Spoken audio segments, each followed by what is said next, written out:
take a look at the textbook as well. My tablet's doing its thing.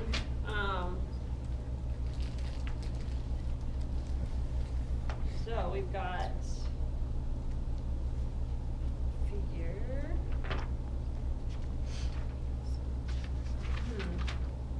Okay, so page 890,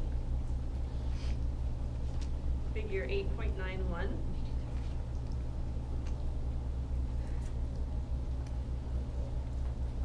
A and B are both correct. I've not seen any errors in that, and it agrees with the text about all of them. So those are correct. The only error I saw was in table 8.8 where it had the adduction rather than abduction. So that's the only error that I found in that. So for as far as muscles tested, in the direction you would ask the patient to move their eye, that from everything I see is correct. Okay, and that's what I'm basing everything off of is this figure right here. If you can tell me what's going on in this figure, then you're good to go.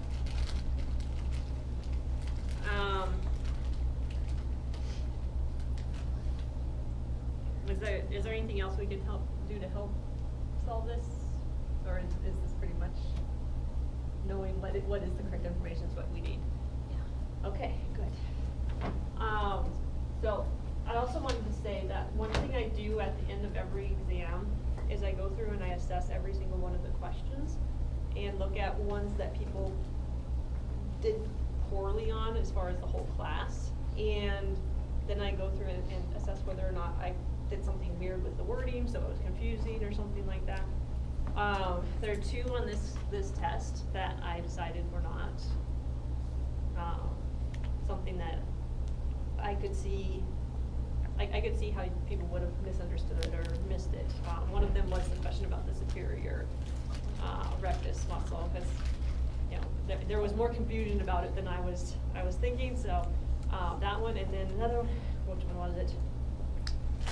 I can't remember. I'll send a message out with it to the whole class. But anyways, another one where there was potentially two correct answers, depending on the way you looked at it.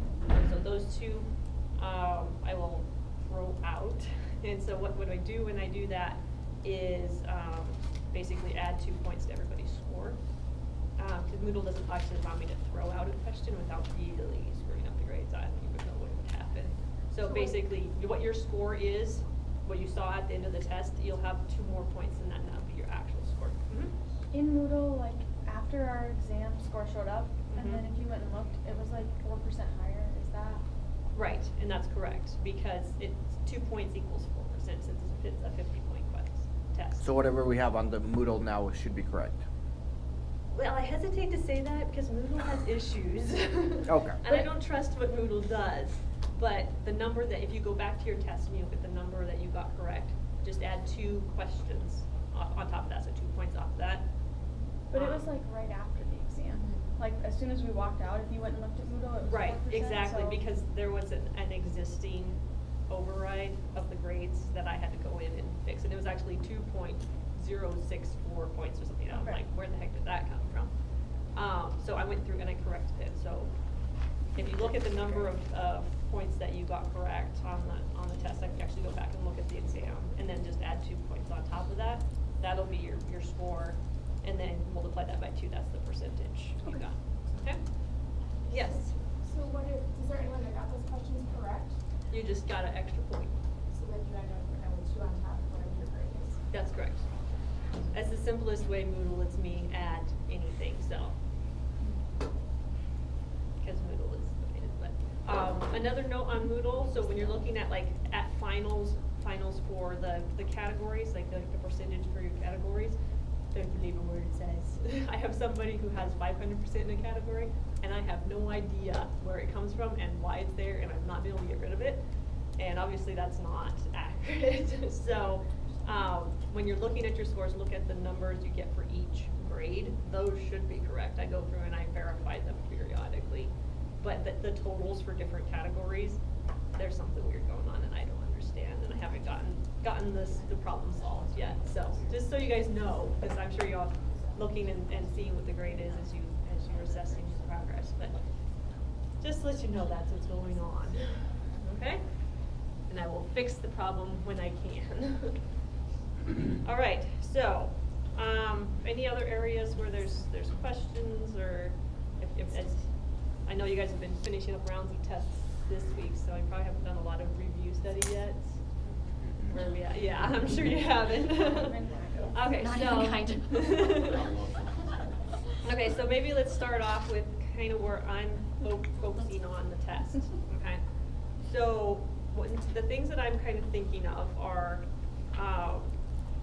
yeah, you do need to know everything in general, obviously. That's the whole point of a comprehensive final. But things that I'm more likely to test over will be those key concepts. So the first lecture of every chapter, remember we had an overview chapter, overview lecture. Those are really high yield points. Those are going to be important points. So make sure you touch those for sure. Okay. And not just to the depth that we did it in that overview lecture, but make sure that you go through where we covered it in the main parts of the lectures and go into the full depth there. Okay. So, for example, let's take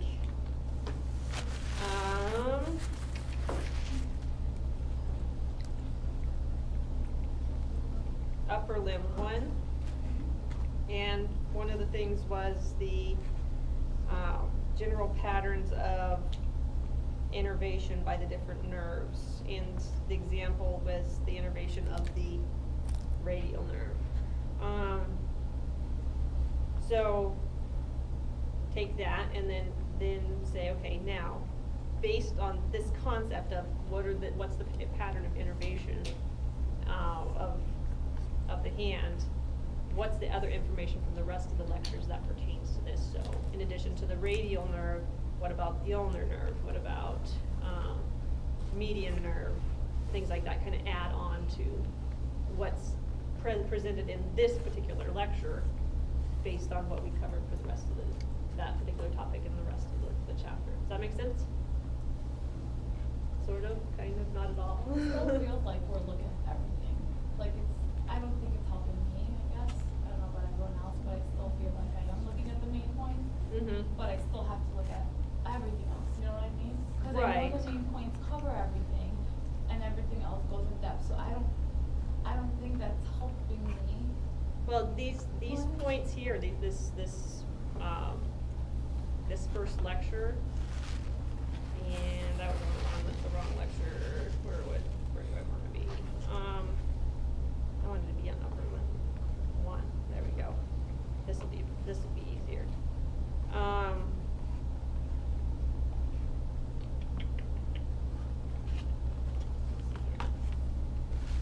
Here, this is maybe a better example that'll help. So, one thing we covered was compartments, right? So, look at the compartments again. Remember rules and exceptions for innervation, the muscles in each compartment. Now, for the upper limb and lower limb, that's going to be most of what we covered, right?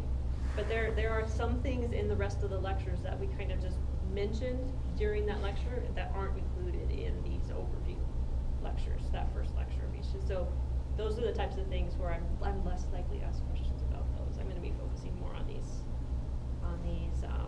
big concepts. Yes. I kind of struggled with the head and neck, so what would be like some important points that you cover with head and neck? Okay, good question. So with head and neck, I would say some big things are going to be innervation and blood supply. Those are going to be big ones. Because that's going to be, innervation is going to tell us a lot about how muscles are working, or where a problem is. If we have some muscular paralysis, something like that, that's going to be important. How the sensory systems work, that's going to be important.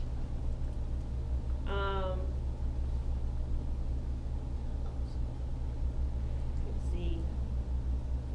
What other things? By the sensory systems, do you mean like special senses? Special senses, yeah. Okay. So how they work, what's the anatomy there? Okay. Another thing, and this is in general for all chapters, is where were their clinical applications? Where did I talk about clinical applications? And know the underlying anatomy for those. That's going to be important.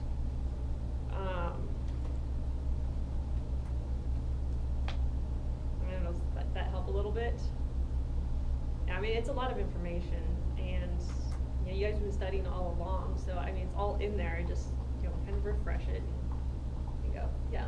So kind of going over back to the upper limb. Uh-huh. So do you, and just muscles in general, Mhm. I mean, do we still need to know like certain like small muscles and what they do and things like that? Or I guess like I did struggle with muscles a lot, and so I just need some help kind of Right. focusing on Yeah, like each muscle, you know, like the origin, insertion, innervation, action of each muscle. all on. I mean, even just like action and innervation. Right, yeah, so for the upper and lower limb, I mean, it's all about the muscles, right? That's what's going on in those regions, so, yeah, you do need to know the muscles, and their innervation and action. I won't ask any question about, origin and insertion on these, okay? That's less important. You guys have gone through it, you've learned it, now I wanna focus in on more, a little bit bigger picture of what's gonna happen when something goes wrong. That's gonna be the biggest thing, yeah, Cass? How much of it is going to be identifying pictures versus like question wise? Yeah, so, probably, Or how many questions is it overall? yeah, so it's 50 questions. There are 6 to 7 questions per chapter. And so I'm going to be hitting, the big points, the really big important things about that chapter. So for the, like, say, the upper limb, that's gonna be, okay, if you damage the radial nerve, what are some of the impairments you're going to see? What muscles aren't going to be working properly? What's gonna be wrong with the patient, kind of thing? That kind of thing. And then we do have that beginning intro chapter, that's just gonna have 5 questions. They're pretty easy already, at least the ones I've written so far. I'm like, I'm not gonna hit that too hard. But yeah, 6 to 7 questions per chapter. Probably 1 or 2 of them will be identification questions. The rest of them will be, okay, do you know your anatomy well enough to figure out what's going wrong? If I say there's paralysis or a lesion in the ulnar nerve, can you tell me which of these options is gonna be? And you mean 1 or 2 per chapter? Yes.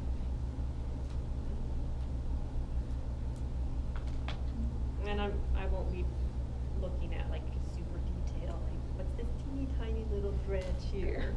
Yeah, I'm going to be asking, okay, do you know the big structure running through this region? Do you know what's going on in this region? Yeah. Do we have to know like the trunks and the branches of the The brachioplexus? Oh gosh. You kind of made it important when we were studying it, and then the exam didn't really cover, like maybe was it 1 or 2 questions on it, so like how in depth are you gonna go about the brachioplexus? That I haven't written yet. We could say, I'm not gonna be worried too much about the divisions and things like that. And you needed to know it, and yeah, I didn't like test on a lot of questions about it, Yeah. but there's so much information. If I do 2 questions on one thing, that's the important type of thing, kind of thing. But I think probably what's gonna be more important is knowing that it exists, and then what happens if we stretch the upper part. What are the nerves that are coming out of the upper part versus the lower part? What are those terminal nerves? Where are they going, kind of thing. So be able to talk about Erb's palsy. Remember when we damaged the upper part, and then claw hand damaging the lower part. Those are going to be those important things.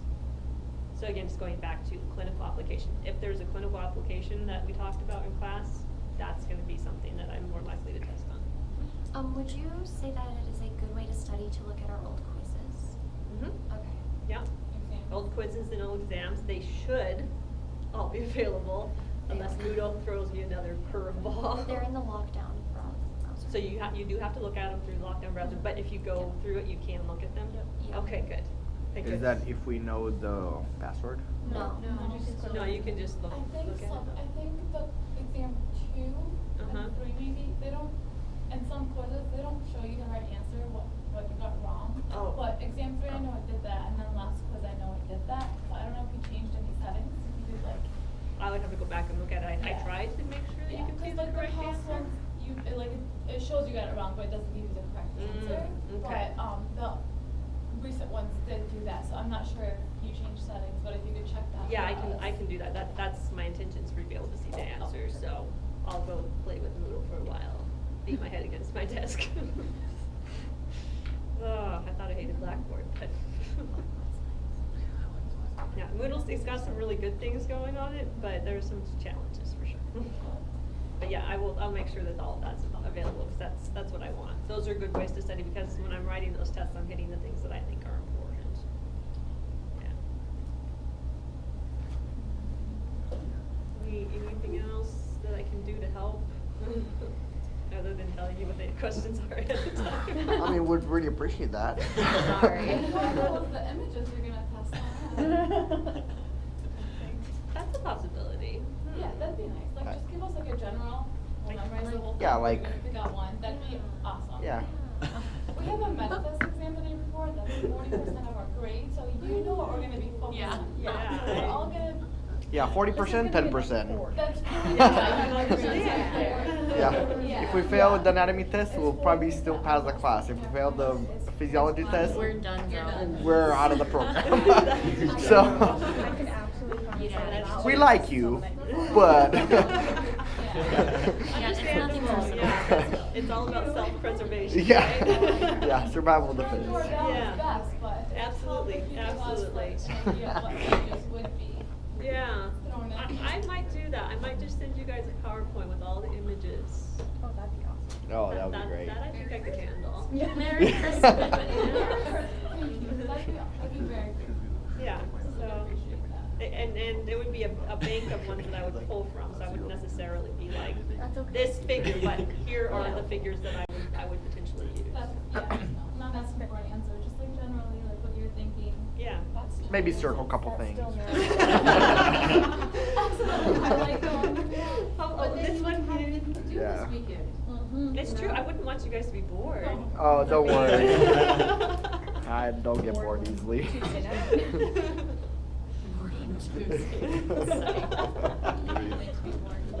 I know, I wish I waited to be bored, yeah. I know, I keep wondering what it's like. Oh, yeah, what about the dermatomes, dermomyotomes, like all those that we have to memorize for like past exams? Do you want us to do that this time, or? Right, yeah, Or so, will you give them to us on the exam and ask us questions specifically? it's a good question. Right here. Yeah, you guys want it, right, sure, whatever. Let's see. I think for the, like, the torso, like abdomen, thorax, dermatomes are pretty self-explanatory. I mean, it's just like stripes going down, right? So the only one where it's going to be a little bit more tricky would be the limbs. And then head and neck's pretty easy, because I mean, it's trigeminal, everything else kind of thing. And so, I would say for the limbs, I mean, that's gonna be the one where it's actually important to test for paresthesia.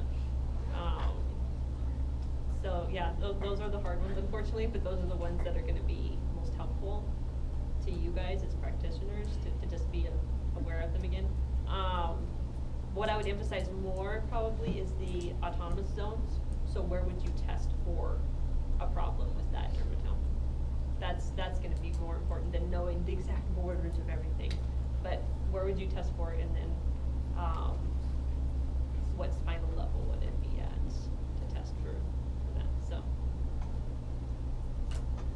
that's probably what I would go for, because I mean, you're not gonna wanna try to test outside of that autonomous zone to know for sure. You're just gonna go straight for that spot, I would think, so. That's gonna be more important than knowing like exactly where each one is and all that. Yeah. Okay. Other questions? Anything else that would be helpful? Okay.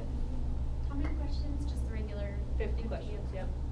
It's gonna be same kind of format, same kind of questions as the rest of the exams, yeah. Can I ask for a favor? Can you? Depends on what it is. Can ask. Everyone would agree with this though. Can you make it less select all that apply Like this last exam, I think what half of it was just. There was a lot of them, weren't Yeah. there? We started off with none, then we transitioned to a few, and then to like Oh. majority of the exam. It'd just be nice. Or if you wanted to make it like Dr. Couch makes it, like A, B, C, and then D all the above, A, A, and C only. No. Very good, so stop talking right now. Yeah. So on that, like, could you maybe help, maybe be an assist on it, would be have 7 answers listed and which of the following 3 apply, so then it So just you guides know you how a little they- bit. Yeah. That would be helpful. That would be Interesting. That would be So look, hold up, like, Yeah, it's it's, not- there's sometimes all that them? you know some of them for Mark sure, but then 3 you're or like, less. is it that third one? I'm not sure, but then you're like, and so you kind of sit on that edge, but then if you're guided saying, okay, there are 3 of them here, then it gives you that little bit of extra confidence when you might not have originally selected that answer. Cause that has happened numerous times for me where I'm getting like Yeah. 0.67 of the point, because there's that one that I'm like, if it's right, if it's not, I don't know, I don't know. I'll have to think about that. I'm gonna be non-committal and say I'll think about it. That's fine. What I do when I'm writing test questions is I let the material almost help me figure out what kind of question to ask. How is it going to be phrased? What am I gonna do to capture the information? But yeah, I'll think about it. I'll consider it. We'll see. I already gave you a Christmas present with the figure. Happy Thanksgiving. Happy Hanukkah. We'll find. We have to cover every holiday. Yeah, we have to. Yes, but I mean, if like, this is, I don't know, like what's fair, I know like other programs don't have a cumulative anatomy final at all, like their final is a unit test. Oh, okay. Like that's stressful. They do It is, But I mean, you know. Oh. I mean, it is, Yeah, but. but their anatomy class is like. Yeah, cumulative finals are stressful, but you guys have been studying hard all along. Yeah, they're in class like 8 to 5 If plus we're out by all lab, means, so. like, do what you want, like, I have more time to study, but like. So. Yeah, the fact that you have. Or have that's being so rough. stressed, like, I'm gonna be spending most of my time stressing about what I need to look at rather than looking at it. So, That's Yeah. a problem. It was a little more stressful this time. I mean, you know, come on. 20% of people I've like already failed looked the at first reading quarter. over though, and I don't think so. Oh, I was like, Well, I know, personally have my birth failing in the certificate. first quarter. Oh, I've had, I'm I'm gonna say that one one. No, I'm great, I'm doing great. We're gonna say that for live. Grad school is replete with breakdowns. I was there. Oh, I just already have like, oh, there was no big deal. Yeah. Okay. Yeah, I'll have to think about it. I'll try to be very thoughtful about how I ask each question. And I'm not ever trying to trick anybody. I'm trying to figure out a good way to ask each type of question and all that. Yeah. Would you say they'd be more clinically based overall, like, so there'll be more clinical questions rather than what is made up of that one book? Yeah. Yeah. Yeah. I will be emphasizing the clinical stuff more. There'll be a little bit of each, just kind of for some variety and all that. But yeah, I do intend to emphasize the clinical aspects a little bit more. Anything else? Okay. Well, as always, feel free to email me with questions or stop by my office or anything becomes confusing. I'm here to help you succeed as much as I can possibly do.